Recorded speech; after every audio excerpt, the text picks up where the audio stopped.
السلام علیکم ورحمۃ اللہ۔ ویلکم ٹو زخرف القرآن چینل۔ آج ہمارے بیان کا موضوع ہے رمضان المبارک کیسے گزاریں۔ شروع کرتے ہیں۔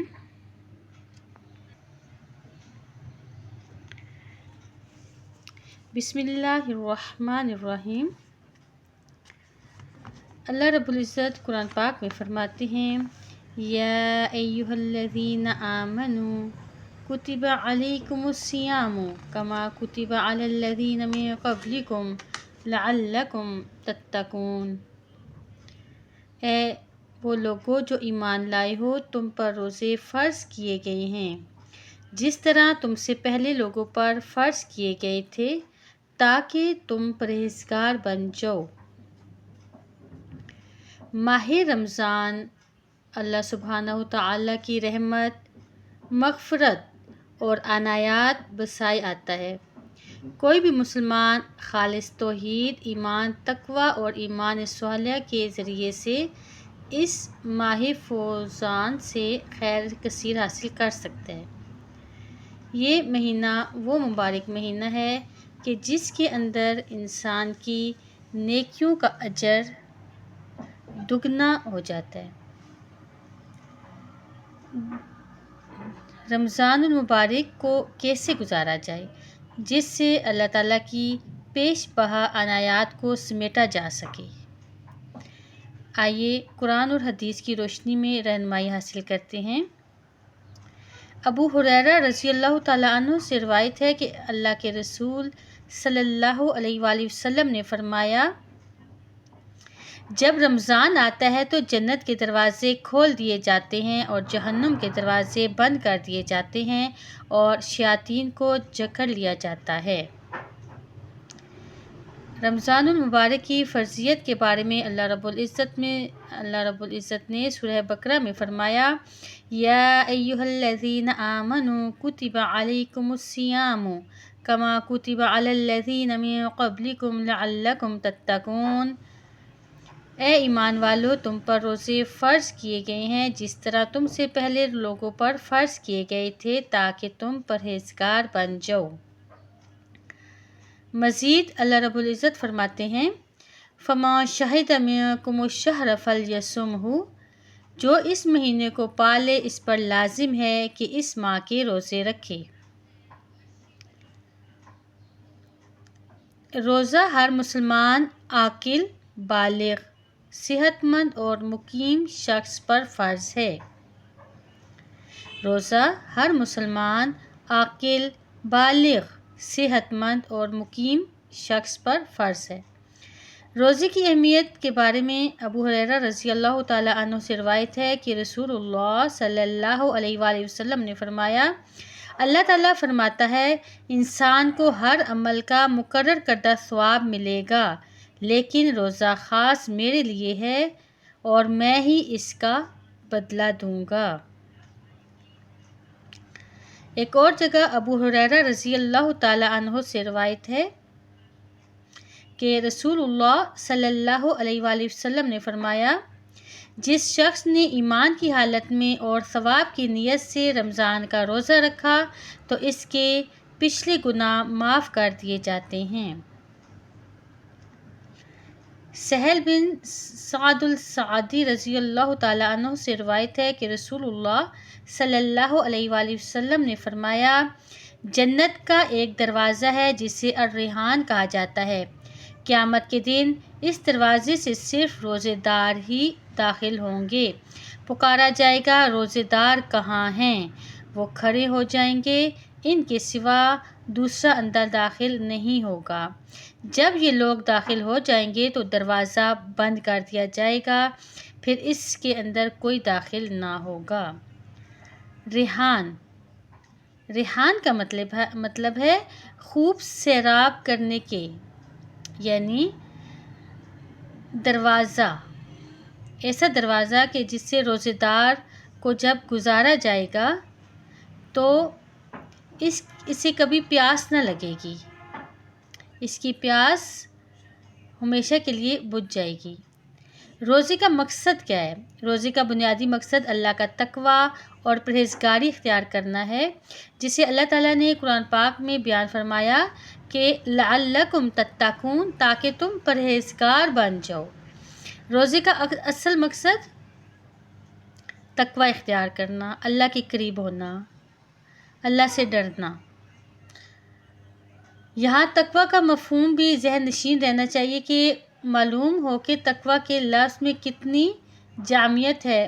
جیسا کہ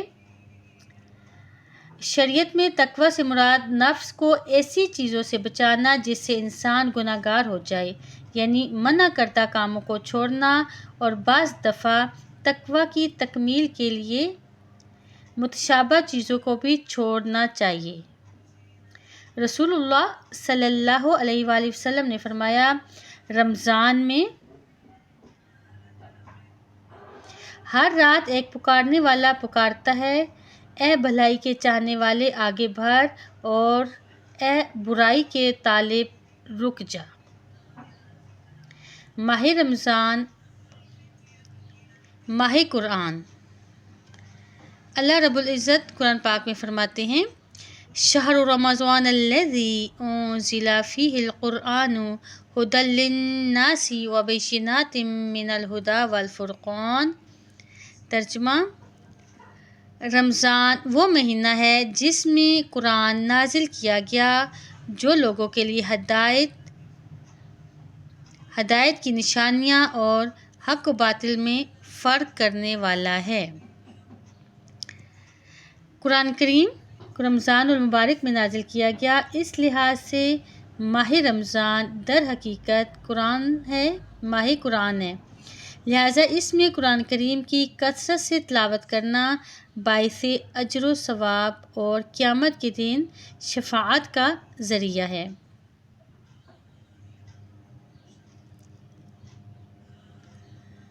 ابو ہریرہ رضی اللہ تعالیٰ عنہ سے رمضان المبارک کی بہت سی احادیث روایات ہیں۔ ابو الامامہ باعلی رضی اللہ تعالیٰ عنہ بیان کرتے ہیں کہ رسول اللہ صلی اللہ علیہ وآلہ وسلم نے فرمایا، قرآن پڑھا کرو، قرآن پڑھا کرو، یہ قیامت کے دن اپنے پڑھنے والوں کے لیے سفارشی بن کر آئے گا۔ رمضان اور قرآن کے اسی تعلق کی وجہ سے رسول اللہ صلی اللہ علیہ وآلہ وسلم ہر سال جبرائیل علیہ السلام کے ساتھ رمضان ہی میں قرآن کا دور کیا کرتے تھے۔ چنانچہ عبداللہ بن عباس رضی اللہ تعالیٰ عنہ فرماتے ہیں کہ نبی کریم صلی اللہ علیہ وآلہ وسلم خیر و بھلائی میں سب سے زیادہ سخی تھے، اور آپ کی یہ سخاوت بہت زیادہ بڑھ جاتی کیونکہ رمضان کے مہینے میں جبرائیل علیہ السلام آپ سے آ کر ہر رات ملتے تھے، یہاں تک کہ رمضان کا مہینہ ختم ہو جاتا۔ آپ صلی اللہ علیہ وآلہ وسلم جبرائیل علیہ السلام پر قرآن کا دور کرتے، تو جب بھی جبرائیل علیہ السلام آپ سے ملتے تو آپ صلی اللہ علیہ وآلہ وسلم خیر و بھلائی اور سخاوت میں تیز ہوتے اور سخاوت مزید بڑھ جاتی تھی۔ رمضان شکر کا مہینہ ہے۔ اللہ سبحانہ وتعالیٰ کے بہت سے انعامات ہیں جو کہ ان گنت ہیں اور بے شمار ہیں۔ اللہ رب العزت کی ہر نعمت بے مثل ہے، لیکن قرآن کریم اور اس کی رشد و ہدایت کی نعمت سب سے عظیم اور عالی ہے۔ اگر یوں کہا جائے کہ بالکل بجا ہوگا کہ اللہ تعالیٰ نے رمضان المبارک کے روزے اسی نعمت کے شکرانے کے طور پر فرض کیے ہیں۔ اللہ تعالیٰ قرآن پاک میں فرماتے ہیں، شہر رمضان الذی انزل فیہ القرآن ھدی للناس وبینات من الھدی والفرقان فمن شہد منکم الشہر فلیصمہ ومن کان مریضا او علی سفر فعدۃ من ایام اخر یرید اللہ بکم الیسر ولا یرید بکم العسر وَلِتُكْمِلُوا الْعِدَّةَ وَلِتُكَبِّرُوا اللَّهَ عَلَى مَا هَدَاكُمْ وَلَعَلَّكُمْ تَشْكُرُونَ، یعنی قرآن مجید کو رمضان میں اتارے جانے، سراپہ ہدایت کی نشانیاں اور اس کے فرقان ہونے کے تذکرے کے بعد اس رمضان کے روزوں کو فرض قرار دے دیا گیا، اور اس پر اللہ تعالیٰ کی بڑائی بیان کرو کہ اس نے تمہیں ہدایت دی اور تاکہ تم شکر ادا کرو۔ رمضان المبارک کے مبارک مہینے میں روزہ رکھ کر کثرت سے قرآن کی تلاوت، اس کے ترجمہ مفہوم کو سمجھنا، اس پر عمل پیرا ہونا اللہ تعالیٰ کی ادا کردہ نعمت عظمیٰ قرآن کریم کی شکر گزاری ہے۔ ماہ رمضان میں دعائیں بھی کثرت سے کرنی چاہیے۔ رمضان المبارک کی مبارک ساعتوں میں اللہ رب العزت سے دعائیں اور التجا بھی ایک عظیم عبادت ہے۔ اسی طرح اللہ تعالیٰ نے قرآن کریم میں روزوں کے احکامات بیان کرتے ہوئے فرمایا، وَإِذَا سَأَلَكَ عِبَادِي عَنِّي فَإِنِّي قَرِيبٌ أُجِيبُ دَعْوَةَ الدَّاعِ إِذَا دَعَانِ فَلْيَسْتَجِيبُوا لِي وَلْيُؤْمِنُوا بِي لَعَلَّهُمْ يَرْشُدُونَ۔ اور جب میرے بندے آپ سے میرے بارے میں سوال کریں تو بے شک میں قریب ہوں، میں دعا کرنے والوں کی دعا قبول کرتا ہوں۔ جب وہ مجھ سے دعا کرتا ہے تو ضروری ہے کہ وہ میری بات مانیں اور مجھ پر ایمان لائیں تاکہ ہدایت پائیں۔ یہ سورۃ البقرہ کی 186 نمبر آیت ہے۔ اس آیت سے پہلے اور بعد روزوں کے احکام ہیں۔ ان احکام کے درمیان میں یوں سبحانہ اللہ تعالیٰ کا پیارے انداز سے دعا کی ترغیب اور اس پر ابھارنا رمضان المبارک کی گھڑیوں میں دعا کی اہمیت کو بیان کرتا ہے۔ مزید احادیث مبارکہ، ابو ہریرہ رضی اللہ تعالیٰ عنہ سے روایت ہے کہ رسول اللہ صلی اللہ علیہ وآلہ وسلم نے فرمایا، 3 قسم کے آدمیوں کی دعا رد نہیں ہوتی۔ نمبر 1 عادل حکمران، نمبر 2 روزہ دار کی دعا یہاں تک کہ وہ افطار کر لے، اور نمبر 3 مظلوم کی دعا۔ رمضان المبارک میں قیام اور تراویح کا بھی اہتمام ضروری ہے۔ ابو ہریرہ رضی اللہ تعالیٰ عنہ سے روایت ہے کہ رسول اللہ صلی اللہ علیہ وآلہ وسلم نے فرمایا، جس نے رمضان کا قیام ایمان کی حالت اور ثواب کی نیت سے کیا تو اس کے پچھلے گناہ معاف کر دیے جاتے ہیں۔ یہ صحیح بخاری اور صحیح مسلم کی حدیث ہے۔ پورے رمضان المبارک میں امام اور جماعت کے ساتھ تراویح ادا کرنا مستحب ہے اور افضل عمل ہے۔ ابو ذر غفاری رضی اللہ تعالیٰ عنہ سے روایت ہے کہ آپ صلی اللہ علیہ وآلہ وسلم نے فرمایا، جو شخص امام کے ساتھ قیام کرتا ہے یہاں تک کہ امام قیام سے فارغ ہو جائے تو اسے رات بھر کے قیام کا ثواب ملتا ہے۔ اہم بات یاد رہے کہ رمضان ہو یا غیر رمضان، رات کے قیام، تہجد اور تراویح کی سنت تعداد جو ہے وہ 11 ہے ٹوٹل، جس میں سے 8 رکعت جو ہے وہ تراویح کی اور 3 وتر، ٹوٹل 11 رکعت۔ رسول اللہ صلی اللہ علیہ وآلہ وسلم رمضان ہو یا غیر رمضان 11 رکعت سے زیادہ نہیں پڑھتے تھے۔ یہ حضرت عائشہ رضی اللہ تعالیٰ عنہ کا فرمان ہے کہ رسول اللہ صلی اللہ علیہ وآلہ وسلم رمضان ہو یا غیر رمضان 11 رکعت سے زیادہ نہیں پڑھتے تھے۔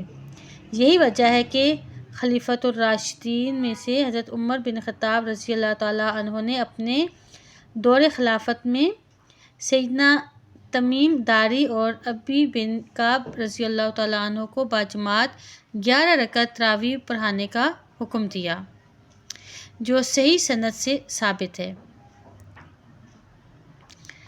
تراویح 11 رکعت یعنی 11 سنت ہیں۔ اس بات کو بہت سے حنفی بزرگ علماء بھی تسلیم کرتے ہیں۔ اس لیے تراویح کی جو تعداد ہے وہ ٹوٹل 11 ہے، وتر کو ملا کر۔ رمضان المبارک میں صدقہ خیرات کرنا۔ سیدنا ابن عباس رضی اللہ تعالیٰ عنہ فرماتے ہیں، نبی کریم صلی اللہ علیہ وآلہ وسلم خیر کے معاملے میں سب سے زیادہ سخی تھے، اور آپ کی یہ سخاوت اس وقت بڑھ جاتی جب جبرائیل علیہ السلام رمضان میں آپ سے ملتے اور آپ سے رمضان کی ہر رات یہاں تک کہ رمضان گزر جاتا۔ نبی کریم صلی اللہ علیہ وآلہ وسلم کے ساتھ قرآن کا دور کرتے تو جب جبرائیل علیہ السلام آپ سے ملتے تو آپ بلائی پہنچانے میں تیز ہوا سے بھی زیادہ سخی ہو جاتے تھے۔ احادیث مبارکہ ہے، حضرت ابو ہریرہ رضی اللہ تعالیٰ عنہ سے روایت ہے کہ آپ صلی اللہ علیہ وآلہ وسلم نے فرمایا، جو شخص پاک کمائی سے ایک کھجور کے برابر صدقہ کرتا ہے، اللہ تعالیٰ صرف پاک مال ہی قبول کرتا ہے تو اللہ تعالیٰ اسے دائیں ہاتھ سے قبول فرماتا ہے اور اسے اس طرح پالتا ہے جیسے تم میں سے کوئی اپنے گھوڑے کے چھوٹے بچے کو پالتا ہے، حتیٰ کہ وہ صدقہ بڑھ کر پہاڑ کی مانند ہو جاتا ہے۔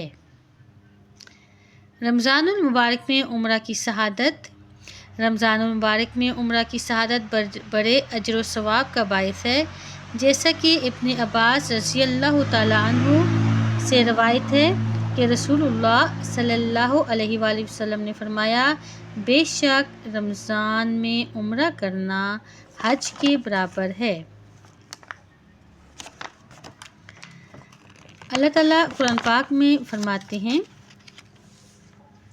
اِنَّا أَنزَلْنَاهُ فِي لَيْلَةِ الْقَدْرِ وَمَا أَدْرَاكَ مَا لَيْلَةُ الْقَدْرِ وَلَيْلَةُ الْقَدْرِ خَيْرٌ مِّنْ أَلْفِ شَهْرٍ۔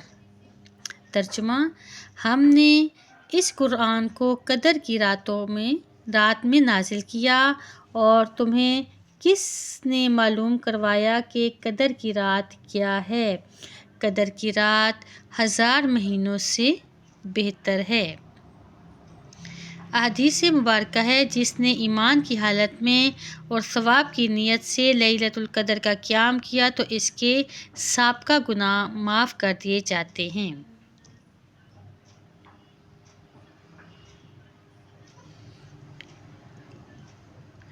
سیدنا عائشہ رضی اللہ تعالیٰ عنہ سے روایت ہے کہ نبی کریم صلی اللہ علیہ وآلہ وسلم نے فرمایا، لیلۃ القدر کو رمضان کے آخری عشرے کی طاق راتوں میں تلاش کرو۔ احادیث سے معلوم ہوتا ہے کہ لیلۃ القدر رمضان کے آخری عشرے کی طاق راتوں میں ہے اور اسے انہی تمام راتوں میں ڈھونڈنا چاہیے، لیکن بعض لوگ اسے صرف 27ویں رات کے ساتھ خاص کرتے ہیں، جو کہ درست نہیں ہے، کیونکہ اللہ کے رسول صلی اللہ علیہ وآلہ وسلم کے زمانے میں لیلۃ القدر 21ویں رات کو بھی آئی تھی۔ یہ صحیح مسلم کی روایت ہے، اور اسی طرح 27ویں رات کو بھی لیلۃ القدر آئی تھی، لہٰذا اسے تمام طاق راتوں میں تلاش کرنا چاہیے اور اللہ کی عبادت میں محنت کرنی چاہیے۔ اس رات کو پوشیدہ رکھنے میں یہی حکمت ہے کہ اللہ کے بندے زیادہ سے زیادہ اللہ کی عبادت کریں اور اللہ تعالیٰ کی خوشنودی حاصل کریں۔ حضرت عائشہ رضی اللہ تعالیٰ عنہ فرماتی ہیں کہ جب رمضان کا آخری عشرہ شروع ہوتا تو رسول اللہ صلی اللہ علیہ وآلہ وسلم اپنی کمر کس لیتے عبادت کے لیے، اور ان راتوں میں خود بھی جاگتے، گھر والوں کو بھی جگاتے اور خوب عبادت میں محنت کرتے تھے۔ اللہ تعالیٰ ہمیں بھی توفیق دے کہ ہم بھی رمضان کی برکتیں حاصل کریں۔ اعتکاف۔ رمضان المبارک کے آخری عشرے میں اعتکاف ایسی عبادت ہے جس میں بندہ دنیا سے الگ تھلگ ہو کر اللہ رب العزت کا تقرب حاصل کرنے کی کوشش کرتا ہے۔ حضرت عائشہ رضی اللہ تعالیٰ عنہ سے روایت ہے کہ نبی کریم صلی اللہ علیہ وآلہ وسلم رمضان المبارک کے آخری عشرے کا اعتکاف کرتے، حتیٰ کہ آپ کو اللہ نے وفات دی، پھر آپ کی بیویاں اعتکاف کیا کرتی تھیں۔ ابی بن کعب رضی اللہ تعالیٰ عنہ فرماتے ہیں کہ نبی صلی اللہ علیہ وآلہ وسلم رمضان کے آخری عشرے میں اعتکاف کیا کرتے تھے۔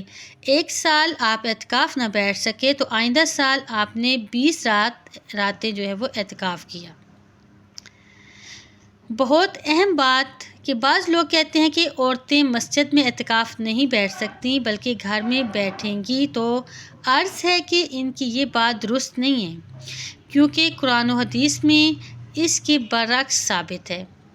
ایک تو اعتکاف کہتے ہی اسی شخص کا خاص صرف صفت کے ساتھ مسجد میں رکے رہنے کو ہے،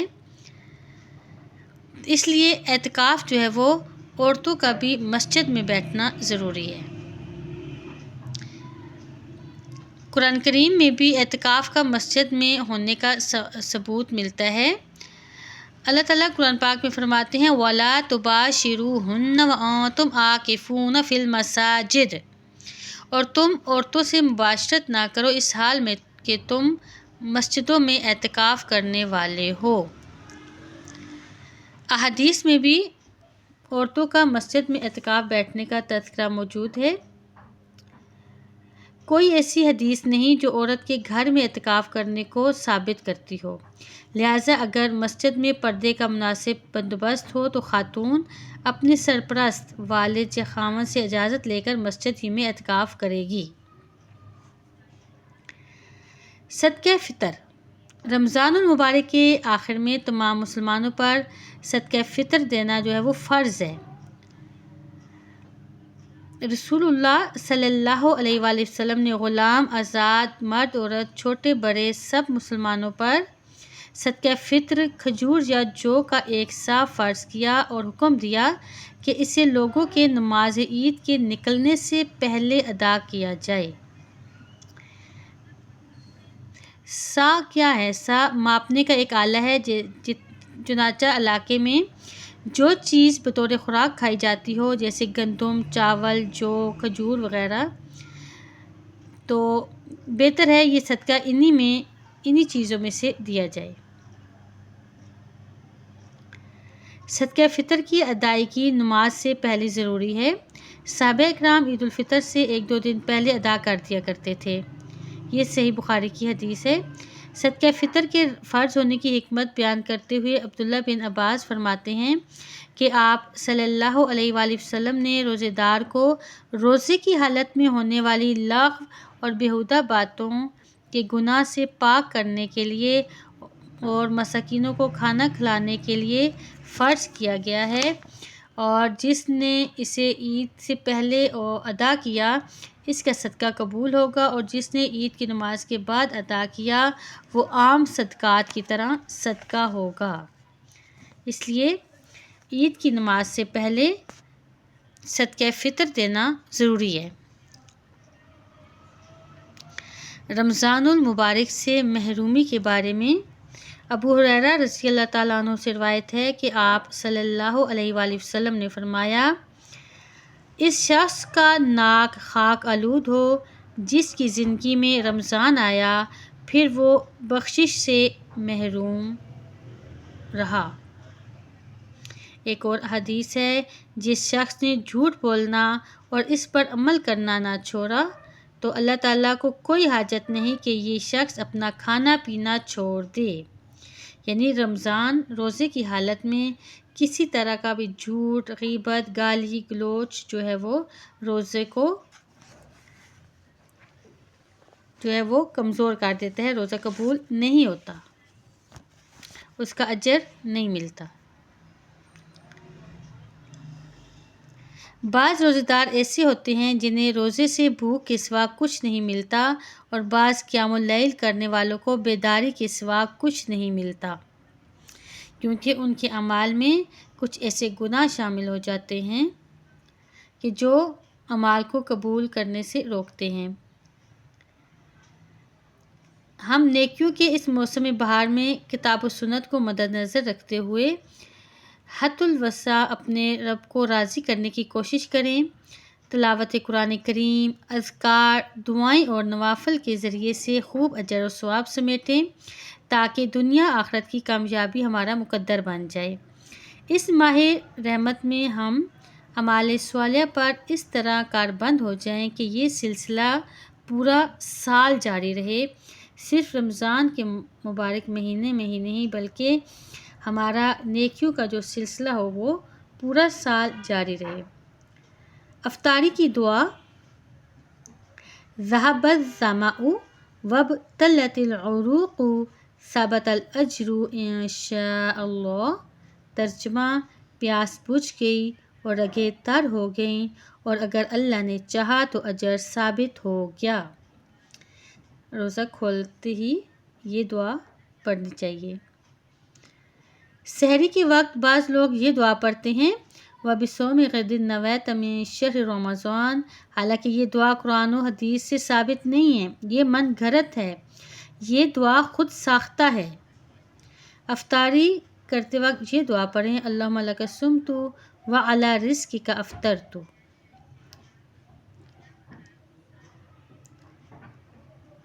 یہ دعا بھی درست نہیں ہے، یہ دونوں دعائیں جو ہیں وہ من گھڑت ہیں۔ صرف ذهب الظمأ وابتلت العروق ثبت الاجر ان شاء اللہ دعا پڑھنی چاہیے۔